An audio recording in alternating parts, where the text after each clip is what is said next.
Laki-laki sholat di masjid namanya soleh.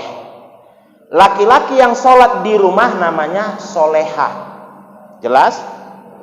Satu. Yang kedua, Rasul kalau sudah habis sholat, dia menghadap makmum. Mana si fulan? Mana si fulan?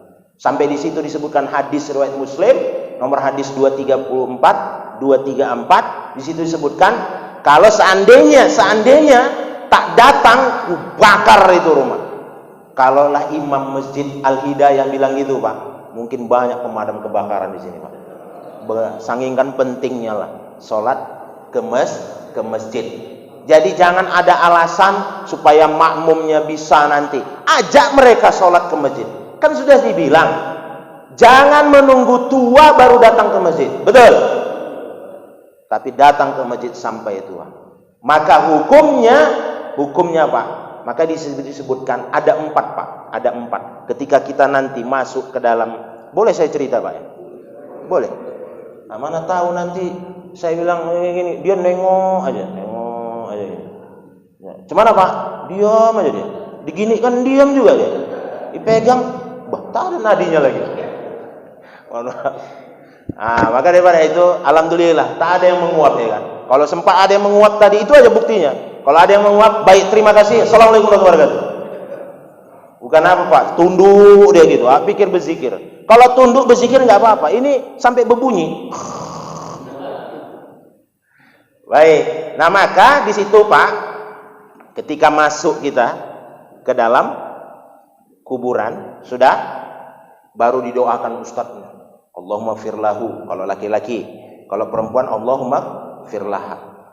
7 langkah meninggalkan, ingat Pak, 7 langkah meninggalkan, datanglah malaikat. Sudah. Ada 4 Pak titik, ada 4 titik. Bukan kompas ya Pak, nanti 4 titik, titik. Habis titik berarti habis. Enggak, maksudnya ada 4 sentral yang akan dihujam oleh malaikat nanti. Yang pertama Pak di kaki. Di kaki. Begitu mau ditusuk, mulut ini tertutup. Mulut tertutup. Enggak bisa lagi. Jadi kaki ini begitu mau ditusuk, kaki pun ngomong. Jangan kau tusuk ini, bro. Orang Medan ya? Enggak. Orang Telaga Sari. Oh, yang Telaga Sari. Ustadz ini enggak serius namanya. Oke, kita serius. Begitu mau ditusuk, kaki ngomong, jangan kau tusuk dia. Apa amalan dia? Ternyata amalannya Pak, apa dia? Tidak pernah meninggalkan sholat berjamaah di masjid. Maka daripada itu, jangan tinggalkan sholat berjamaah di masjid. Bagaimana Pak Ustadz? Kalau terlambat, tidak ada masalah. Yang penting datang ke masjid. Betul? Itu yang pertama. Akhirnya putus asa malaikat. Baik, kita cari sentral yang lain, titik yang lain. Di kepala Pak. Nih, di kepala nih. Begitu mau ditusuk, apa yang terjadi? Jangan kau tusuk kepala ini. Apa amalannya bro? Nah, ternyata Pak yang di kepala ini menyantuni anak yatim. Ara'aital ladzi yukadzibu bid-din fadzalikal ladzi yad'ul yatim. Tahukah kamu orang yang mendustakan agama? Orang yang mendustakan agama itu bukan pezina, Pak. Orang yang mendustakan agama itu bukan koruptor, Pak. Orang yang mendustakan agama itu bukan orang yang membunuh. Tapi orang yang mendustakan agama adalah hafal Al-Quran. Mohon maaf, hafal hadis, sholat berjamaah tidak tinggal, tapi tidak menyantuni anak yatim, tidak menghargai anak yatim, tidak peduli kepada anak yatim, maka dia masuk ke dalam orang yang pendusta agama. Makanya kalau kita berdoa, ya Allah, aku sudah sholat tahajud, ya Allah, aku sudah hafal Al-Quran, datang malaikat, cuit katanya, penipu kau. Hati-hati Pak, hati-hati. Maka datang saya di sini. Kebetulan saya Ketua Umum Pembina BPA Yasupa, Badan Penyantun Anak Yatim Sumatera Utara. Ada 700.000, catat itu, 700.000 Pak, anak yatim terlantar Pak. Bayangkan, siapa yang bertanggung jawab Pak? Kita, Pak. Kita yang bertanggung jawab. Maka saya pikir tadi ada mengutip infak dibagi dua nanti untuk anak yatim. Setuju gak kira-kira Bapak dan Ibu? Setuju? Allahu Akbar. Nanti begitu pulang Pak Ustadznya nanti ketua BKM bilang, "Semana? Kumpulin Pak." Enggak lah. Allah, kau tadi bilang Allahu Akbar. Enggak, action gua aja itu ya.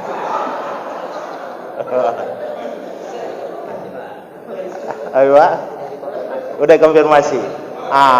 Jangan tanggung-tanggung. Kalau tadi udah dibilang takbir Allahu Akbar, mana aksinya?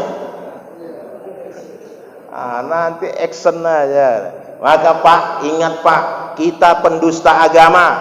Tiap hari dibaca imam, makmum pun bilang amin. Kau pendusta agama? Iya, amin. Kau pendusta agama? Iya, amin. Hati-hati Pak, hati-hati Pak. Santunilah anak yatim. Saya pikir tadi membantu anak yatim. Ada kotak infaknya untuk anak yatim. Kan mulai kan? Mulai pulang nih nampaknya satu-satu. Silakan, ini ketua umum BPISU Pak. Namanya Saudara Fadli.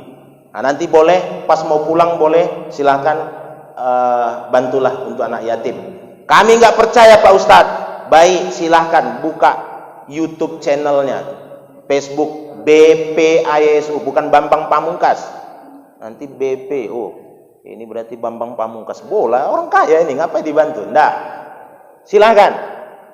BPISU, Badan Penyantun Anak Yatim Sumatera Utara Pak. Ada 700.000. Jadi Pak, alhamdulillah kita membuat program tahfiz khusus.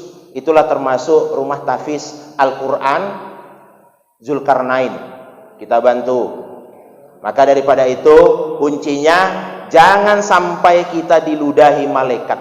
Tuh, dari kepala. Baru kemudian apa yang terjadi? Nih, jantung kita mau ditusuk. Begitu mau ditusuk, apa kata ini? Jantung, jangan kau tusuk. Apa amalannya bro? Amalannya adalah mayat ini tidak pernah meninggalkan bacaan Quran. Kita selalu, Pak, mohon maaf, nih, gara-gara HP jauh kita dari Quran. Betul? Kan? Jujur kan? Jujur. Kita ulangi sekali lagi. Jangan ada dusta di antara kita. Gara-gara ini Pak, kita jauh dari Quran. Betul? Masih betul juga. Seharusnya tidak gitu.